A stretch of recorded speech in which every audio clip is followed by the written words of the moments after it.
persons in the world. The bronze to Minneapolis radio yackers Chris Baker and Langdon Perry joining the list of right-wing guys who could not keep the secret about why they really support Governor Palin. Perry says, she's got a nice smile. She seems likable. Baker replies, hot. Later, Perry, so did you notice her high heels last night? Because I think she was going all business upstairs, and then she just went with the high heels for just a little whoa, wow, hey. To which Baker says, she's always wearing some ahem pumps, if you catch my drift.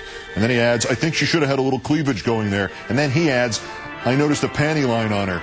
Put the sexism and the revelation of why conservatives are glad Palin was chosen aside for a moment. If Rich Lowry of the National Review ever finds out these guys are lusting after his fantasy woman, he's going to beat the crap out of them. You heard about Lowry? Oh, a quick refresher. I'm sure I'm not the only male in America who, when Palin dropped her first wink, sat up a little straighter on the couch and said, hey, I think she just winked at me. And her smile, by the end, when she clearly knew she was doing well, it was so sparkling it was almost mesmerizing. It sent little starbursts through the screen and ricocheting around the living rooms of America. The runner-up to Richard Fontaine, McCain's senior foreign policy advisor, speaking at a panel discussion at the Americas Conference in Miami. He cited as foreign policy experience in Latin America for the senator his affair with Brazilian model Maria Gracina Teixeira de Jesus in 1957.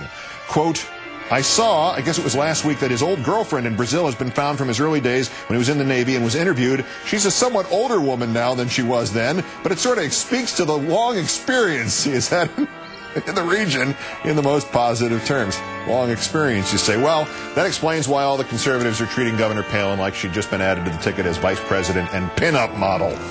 Sexists.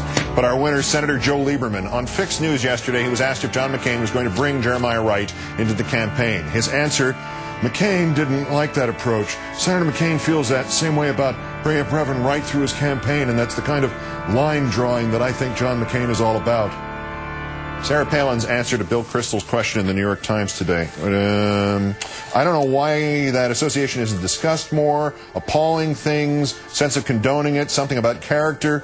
Hey, Senator Lieberman, Governor Palin and Senator McCain just brought up Wright in this campaign, and they erased the line you're so proud of. Welcome to the club, Senator. Now Mr. McCain has even hung you out to dry. Senator Joe Lieberman of Connecticut, today's worst person in the world.